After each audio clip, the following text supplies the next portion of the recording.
Salam alaikum wa rahmatullahi ta'ala wa barakatuh. Donc, le mouvement de 20 février est venu avec des revendications au plus haut niveau. On veut l'arrêt de la corruption et on veut juger, si vous voulez, les gens qui ont mis la corruption en place. Et voilà le discours du 9 mars, je vous ai compris, mais simplement, si vous voulez, pour tromper l'opinion publique et pour tromper les Marocains et pour préparer la riposte. Et la riposte, c'est d'éliminer tous les militants marocains et de mettre les islamistes au pouvoir avec la collaboration de l'UDSN. Et ce, entre parenthèses, l'UDSN, depuis 40 ans, aux yeux des Marocains, nous sommes contre la monarchie.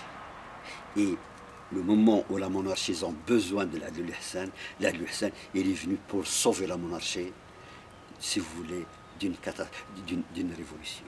Donc c'est simplement pour voir jusqu'où la trahison est partie. Et ouais, après, si vous voulez, qu'elles ont liquidé l'ensemble des mouvements et l'ensemble des militants, il y a une deuxième vague des médecins et des infirmières. Donc, les partis politiques et les partis religieux ont négocié, ont éteint, si vous voulez, la vague. Et après cette vague, il y a une troisième vague, c'est la vague, si vous voulez, des instituteurs, si vous voulez, qui était très forte. On a vu les fusibles du roi, les partis politiques et les partis islamiques qui ont négocié, qui ont éteint le feu. Et ouais, après, si vous voulez, au mois d'octobre l'année dernière, on avait à Al-Husseima, si vous voulez, une effervescence. Et on essayait maintenant, et des manifestations qui ont duré plus de 8 mois. Et maintenant, on a dit qu'il y a 270 militants qui sont emprisonnés. Et que, si vous voulez, la vision des Israéliens, la vision des Juifs, que laisser un Maroc indépendant, où, si vous voulez, où il y a 40 millions de Marocains à l'intérieur, où il y a 16 millions de Marocains à l'étranger, avec les potentialités, avec, si vous voulez, l'encadrement de ces populations, est dangereux pour Israël, est dangereux pour les Juifs français. Donc, comment il faut faire? Donc, il faut essayer de couper le Maroc en trois. Et si vous voulez, à l'époque coloniale, la France occupait de Kénétra jusqu'à Sidi Ifni, les Espagnols de Kénétra jusqu'à Tanger, tout le Rif était sous domination espagnole, et de Sidi Ifni vers le sud, jusqu'à la Mauritanie, c'est les Espagnols qui occupent cette partie du monde. Donc le Maroc était partagé en trois. Et aujourd'hui, donc, on veut mettre ce projet en route. C'est pour ces raisons-là qu'on trouve la mobilisation des Juifs israéliens, des Juifs français et des Juifs marocains pour le mettre en route. Et les militants de RIF ont dit à ce projet, non, nous sommes des Marocains. Et c'est pour ces raisons-là que 270 militants ont été ramassés. Ils sont maintenant dans les prisons de Casablanca. Et ouais, si vous remarquez une chose, c'est que ces 36 partis politiques marocains n'ont plus d'utilité. Donc on les a fabriqués pour être des fusibles entre le roi, entre le pouvoir juif et le peuple. Aujourd'hui, ils n'ont aucune utilité parce que le peuple refuse la présence de ces partis politiques. Le peuple a pris conscience que ces partis politiques, ce sont les piliers de la monarchie. Et aujourd'hui, si vous voulez, après ce qui s'est passé à Al-Husseima, donc on a vu la communauté marocaine en Europe qui a porté une solidarité massive au Rifin. Et la communauté marocaine à l'intérieur du Maroc, il a porté un soutien sans précédent au peuple du Rif. Donc le régime, les partis politiques, ils sont effacés, si vous voulez, de ce qui va se passer au Maroc. Aujourd'hui, on a le peuple contre le dictateur. On a le peuple contre le fasciste. On a le peuple contre la monarchie. Et voilà, aujourd'hui, si vous voulez, on veut discuter un peu des rapports de force. Nous avons au Maroc à peu près 12 millions de Marocains dans les doigts qui ont 1 euro par jour pour les vivre. Et nous avons 20 millions de Marocains dans les bidonvilles de Casablanca, de Marrakech, de Tanger, de Oujda, de Meknès, de Fès. Et nous avons 16 millions de Marocains en Europe, 8 millions en France, et le reste est réparti entre l'Espagne, l'Italie, la Belgique et les pays européens du Nord. Donc, et ces populations sont solidaires avec le RIF. Et le peuple, si vous voulez, des quartiers populaires sont solidaires avec le RIF. Donc il reste, si vous voulez, deux. Il reste le régime marocain, les Juifs, les Français, les colonistes français, et les traîtres marocains. Est-ce qu'ils vont faire face au peuple marocain? Et voilà, je vous dis d'avance, le peuple marocain a gagné. Parce que les Juifs, s'ils donnent l'ordre de tuer les Marocains de France, les Marocains d'Europe ne peuvent pas accepter de rester les bras croisés. Ils vont faire la chasse à l'homme des Juifs. Ils vont faire la chasse aux Juifs. Si vous voulez, il y aura une déstabilisation de l'Europe comme vous ne pouviez pas imaginer. Le Marocain, il est ce qu'il est, mais il est nationaliste. Le Marocain, il est ce qu'il est, mais il aime le Maroc. Le Marocain, il est ce qu'il est, mais il aime le peuple marocain.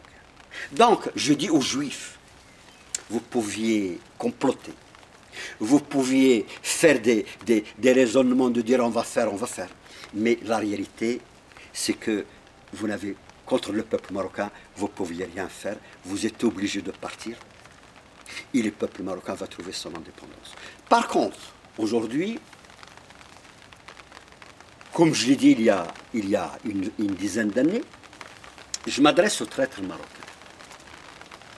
Donc, vous avez des milliards à l'étranger.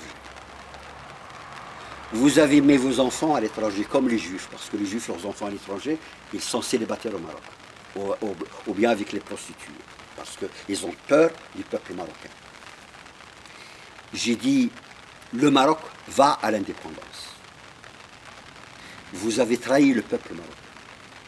Vous avez été contre, vous avez été à côté du sioniste, à côté du juif, à côté du colonialiste raciste français, pour coloniser, pour voler, pour coloniser, pour réprimer le peuple marocain. Aujourd'hui, vous ne pouvez pas être protégé parce que vous avez de l'argent à l'extérieur. Vous ne pouvez pas protéger vos enfants. La communauté marocaine à l'extérieur est très puissante et très forte. Chacun de vous doit venir devant un jugement populaire pour le vol, pour les crimes qu'il a commis contre le peuple. Un bon rappel.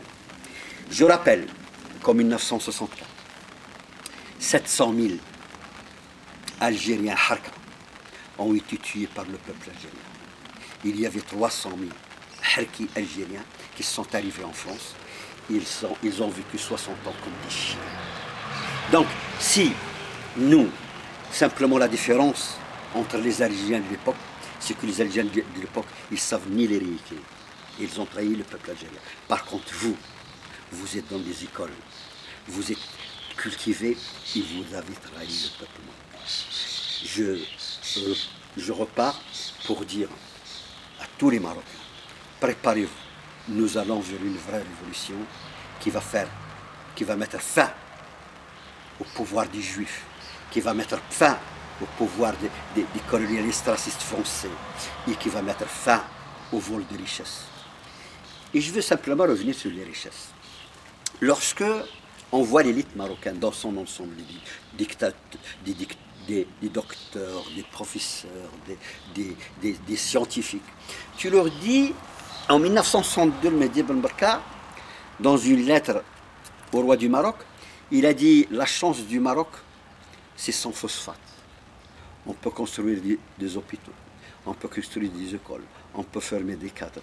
Nous avons, si vous voulez, une richesse importante. Et voilà, lorsqu'on dit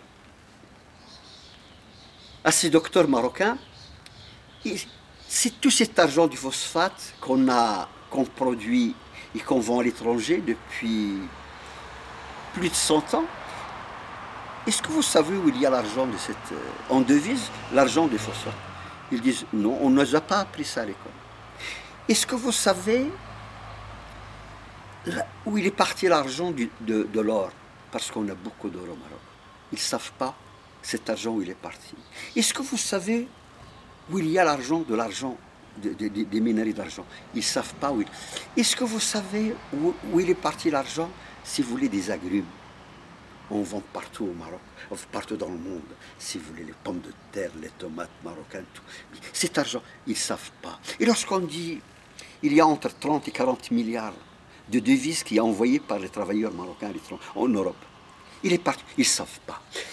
Et lorsque je leur dis, mais pourquoi vous avez appris à insulter le prophète, à faire la guerre à l'islam, à insulter Dieu, et on ne vous a pas appris, si vous voulez, à calculer, à savoir où ils sont partis cet argent.